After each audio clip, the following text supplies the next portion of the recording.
Aqui, a classe trabalhadora tem voz. No ar, Jornal da CUT. Olá Brasil, hoje é quinta-feira, 15 de julho de 2021. Eu sou o André Acarini, o Jornal da CUT está no ar. Traz os seguintes assuntos hoje. O Ministério da Saúde admite que tratamento precoce não funciona. Cerca de 48% dos trabalhadores por conta própria ganham menos de um salário mínimo por mês, são chamados empreendedores. Quase 50 milhões de brasileiros passam fome ou não comem o suficiente. E ainda, 24 de julho, CUT, centrais sindicais e movimentos sociais vão às ruas pelo impeachment de Bolsonaro. Notícias. O Ministério da Saúde admitiu que os medicamentos do chamado kit Covid, defendidos por Bolsonaro, são ineficazes contra o novo coronavírus e não ajudam nem a evitar nem a tratar a Covid-19. Ineficazes contra a Covid, mas eficazes para os cofres das farmacêuticas. A gente falou isso ontem aqui no Jornal da CUT. Levantamento do jornal Folha de São Paulo, com base em documentos sigilosos enviados à CPI da Covid, mostra 7 farmacêuticas dobrando seus faturamentos com a venda desses remédios no ano passado. A constatação do Ministério da Saúde, segundo reportagem do Congresso em Foco, também consta de um documento enviado à CPI da Covid do Senado nessa semana. Diz o documento o seguinte: alguns medicamentos foram testados e não mostraram benefícios clínicos na população de pacientes hospitalizados, não devendo ser utilizados. São eles a hidroxicloroquina ou a cloroquina, a azitromicina, o lopinavir, ritonavir, a colchicina e plasma convalescente. Além disso, a ivermectina e a associação de Casirivimab e Indevimab não possuem eficiência que justifiquem seu uso em pacientes hospitalizados, não devendo ser utilizados nessa população. Aquilo que a gente já sempre disse, né? Tratamento para a Covid-19 é vacina no braço e distanciamento social, uso de máscara, álcool gel. Economia. Dados de uma pesquisa feita pelo projeto Reconexão Periferias da Fundação Perseu Abramo mostram que quase metade dos trabalhadores e das trabalhadoras por conta própria são chamados empreendedores, né, pelo governo, por órgãos da mídia tradicional, tem renda inferior a um salário mínimo, hoje de R$ 1.100. A maioria, 48%, consegue apenas R$ 1.000 por mês e apenas 7% tem renda superior a R$ 4.000. Nos estratos intermediários, 30% tem renda entre R$ 1.001 e R$ 2.000 e 15% tem renda entre R$ 2.001 e R$ 4.000. A pesquisa, portanto, derruba o mito de que o trabalho por conta própria representa liberdade para organizar o que fazer sem patrão e sem o cartão de ponto, reforçando o tal espírito empreendedor dos brasileiros. Como a CUT sempre disse, derruba a falácia de que com o empreendedorismo, também conhecido como bico ou trabalho por conta própria, os trabalhadores e as trabalhadoras conseguem rendimentos suficientes para sobreviver com dignidade.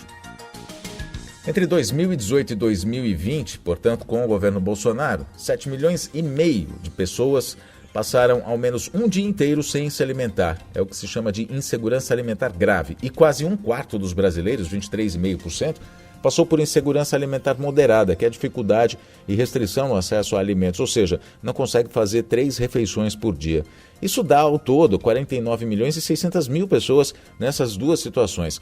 O número de pessoas em insegurança alimentar grave, 7,5 milhões, é quase o dobro do que se verificava entre 2014 e 2016, quando 3,9 milhões de brasileiros passavam por essa situação.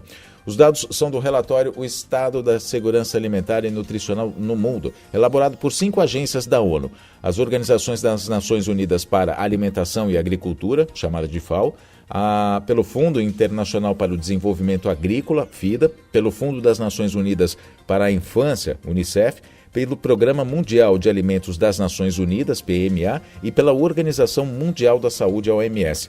Aparentemente, para o presidente Bolsonaro, a melhor maneira de acabar com a fome no Brasil é omitindo dados, né? O Brasil foi o único país da América Latina, da América do Sul, aliás, a não fornecer dados oficiais para as entidades sobre o número de brasileiros subnutridos.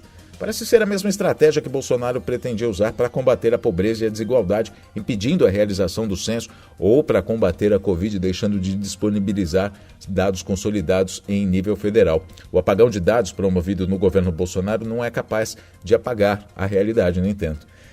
diante da inação do governo, né, a fome e a insegurança alimentar deixam a população brasileira ainda mais vulnerável à Covid-19. Diversas pesquisas publicadas em revistas científicas apontam que a subnutrição afeta diretamente o sistema imunológico, o que não apenas facilita a contaminação pela Covid, como também propicia seu agravamento. Mobilização. No dia 24 de julho, novas manifestações vão ocupar as ruas de todo o Brasil. Para a CUT, além da saída do presidente, a data da manifestação é a reafirmação de suas bandeiras prioritárias, como a luta contra privatizações, contra a reforma administrativa, a favor de uma reforma tributária justa, solidária e sustentável, por salário, emprego, trabalho decente e renda, contra a inflação, contra a carestia, contra a fome. A gente acaba de ver aí, né, quase 50 milhões de pessoas passam fome durante o governo Bolsonaro, por vacina para todos também, o auxílio emergencial de R$ 600 e em defesa da agricultura familiar, além da luta por segurança e soberania alimentar. Para o professor de economia da Unicamp, Márcio Postman, as insatisfações ao atual governo, confirmadas inclusive por todas as mais recentes pesquisas, reforçam a importância das manifestações. São bem-vindas, ele diz.